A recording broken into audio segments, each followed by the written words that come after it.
अस्सलाम वालेकुम and welcome. मैं यूनुस मलिक।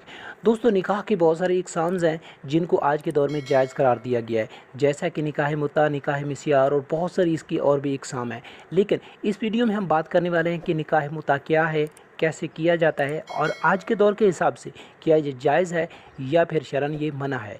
तो इसके बारे में डिटेल से मैं आपको बताने जा रहा हूँ। पूरी तफसील आप इसी वीडियो में आप जान लेंगे। इस वीडियो को देखने के बाद कोई भी नई वीडियो आपको निकाह मुता को लेकर आप देखने की ज़रूरत नहीं पड़ेगी। पूरी डिटेल्स मैं आपको इस वीडियो में देने जा रहा हूँ।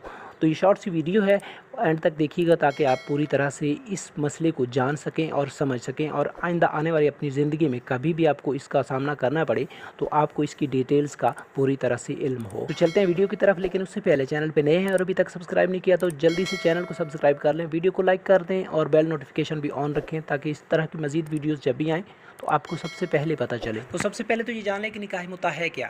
मुता का लफ्ज़ी माना है फ़ायदा उठाने के। मुता निकाह मुतय्यन वक्त के लिए किया जाता है और ये जाहिलियत के ज़माने में राज निकाह की मुख्तलिफ़ सूरतों में से एक है। दौर जाहिलियत में मर्द और औरत के जिनसी मिलाप की जायज़ समझी जाने वाली जो सूरतें थीं उनमें से एक निकाह मुता भी है।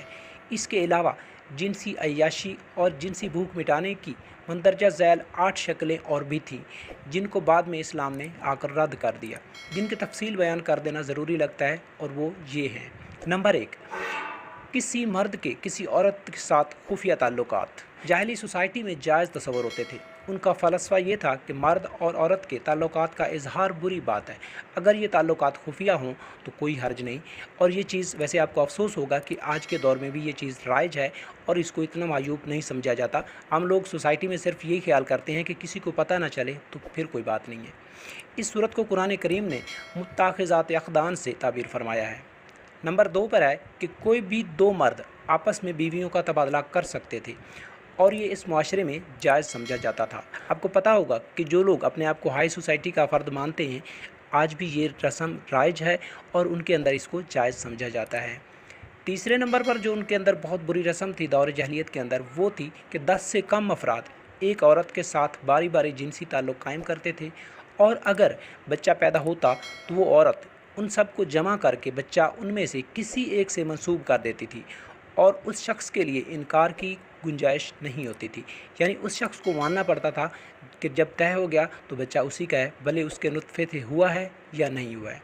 चौथे नंबर पर जो रस्म उनके अंदर राइज थी वो थी बाज़ औरतें अपने दरवाज़े पर ख़ास किस्म का परचम गाड़ देती थीं जो इस बात की अलामत होता था कि कोई भी शख्स जिनसी भूख मिटाने के लिए वहाँ आ सकता है। चुनांचे लोग आते रहते थे और अगर बच्चा पैदा हो जाता तो इस दौरान आने वाले अफराद को जमा किया जाता था और क्याफ़ा अलामात के ज़रिए बाप का तयन करके बच्चे की ज़िम्मेदारी उसे सौंप दी जाती थी। पाँचवें नंबर पर ख़ास किसी कबीला, सरदार या बहादुर शख्स का तुख़्म हासिल करने के लिए खावंद खुद अपनी बीवी को मुतय्यना वक्त के लिए उसके पास भेज देता था, जो हमल ठहरने के बाद वापस आ जाती थी, और ऐसे बच्चे पर फ़ख्र किया जाता था। यानी किसी दूसरी नस्ल के पावरफुल मैन का अपनी नस्ल की तरफ बीज कन्वर्ट करने के लिए भी अपनी बीवी को उस तरफ भेजा जाता था ताकि उनकी नस्ल हमारे ख़ानदान में आ जाए। तो ये भी एक जाहिलाना रस्म थी जिसको बाद में ख़त्म कर दिया गया। छठे नंबर पर है कि मुतय्यन वक्त यानी चंद घंटों, चंद दिनों या चंद महीनों या चंद सालों के लिए बाकायदा निकाह किया जाता था जो मुकर्ररा वक्त ख़त्म होने पर ख़ुद ब खुद ख़त्म हो जाता था। इससे ही निकाह मुता कहते हैं जो कि आज के दौर में भी राइज है। सातवें नंबर पर है कि मर्द और औरत का उम्र भर के लिए किसी वक्त की तजदीद के बगैर निकाह होता था जो आज भी शरई निकाह के तौर पर राइज है। आठवें नंबर पर बीवी के अलावा ममलूका लोंडी के साथ जिनसी ताल्लुक़ की भी इजाज़त थी।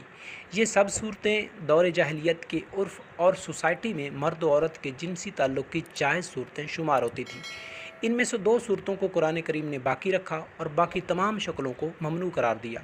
चुनांचे सूरतुल मोमिनून की आयत नंबर 5, 6 और 7 में अहले ईमान के औसाफ बयान करते हुए अल्लाह ताला फरमाते हैं, और वो लोग अपनी शर्मगाहों की हिफाजत करते हैं मगर अपनी बीवियों और ममलूका औरतों के बारे में उन पर कुछ मलामत नहीं है। अलबत्ता उनके अलावा जिसने किसी और औरत का कसद किया तो ऐसे लोग हद से तजावुज़ करने वाले हैं।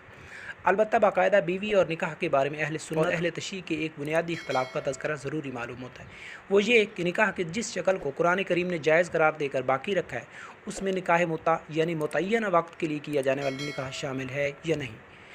अहले सुन्नत के नज़दीक मुता निकाह की जायज़ सूरत नहीं है और मुस्तनद रिवायात के मुताबिक जनाब नबी करीम सल्लल्लाहु अलैहि वसल्लम ने ग़ज़वा खैबर के मौका पर इसे ममनूर करार दिया था और इस पर सहाबा कराम रज़ी अल्लाह तआला अन्हु का इजमा भी है। चुनांचे वक्त मुकर्रर करके किया जाने वाला निकाह अहले सुन्नत के यहाँ ज़िना शुमार होता है।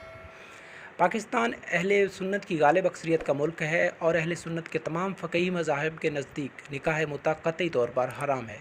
जिस तरह लौंडी की शरई शराइत आज के दौर में नहीं पाई जाती, इसी तरह मुता की सब शराइत भी आज के दौर में मौजूद नहीं है। इसलिए आज अमलन मुता की इजाज़त नहीं है और अगर आज के माहौल में थोड़े से मुआवजे पर मुकर्रर वक्त के लिए किसी औरत के साथ जिनसी ताल्लुक़ का जवाज़ कानूनन फ़राहम कर दिया जाए तो हरामकारी और ज़िना के बहुत से दरवाज़े खुद ब खुद खुल जाएंगे और इसके रसिया लोगों को और किसी शेल्टर की तलाश की ज़रूरत बाकी नहीं रहेगी। तो दोस्तों, ये वो चंद शक्लें थी जो दौर जाहिलियत में जिनसी भूख मिटाने के लिए जायज़ तस्वर की जाती थी, जिनमें से एक निकाह मुता भी है और इसकी तबाहकारियाँ वो माशरा बखूबी जानता है जिस माशरे में ये रस्म राइज है, क्योंकि इससे कुंवारी बच्चियों को इस्तेमाल किया जाता है और जब उनसे मन भर जाता है, क्योंकि ये निकाह एक मुतय्यना वक्त के लिए होता है, ना इसमें कोई फैमिली इंटरफेयर कर सकती है, ना ही कोई अदालत इसमें अमल दखल कर सकती है। तो जब तक एक मर्द अपनी जिनसी भूख मिटाना चाहे किसी भी कुंवारी चीज़ा से मिटा सकता है और जब उसका मन भर जाए तो वो उस मुतय्यना मुद्दत के बाद उसको छोड़ देता है, जो कि शरन और इखलाकन एक कभी और काबिल गिरफ्त फ़ेल है। उम्मीद करता हूँ कि बात की आपको समझ आई होगी। मेरा मकसद किसी में इख्तलाफ फैलाना नहीं है, लेकिन एक शरई नुक्ता नज़र से आपको आगाह करना ज़रूरी था, ज़रूरी समझा और आपको आगाह कर दिया। वीडियो अच्छी लगे तो दोस्तों के साथ सवाब की नीयत से ज़रूर शेयर कीजिएगा। तब तक के लिए अपना बहुत सारा ख्याल रखिएगा। मिलती हैं एक नई वीडियो के साथ। अपना बहुत सारा ख्याल रखिएगा। Good bye, take care and अल्लाह हाफिज़।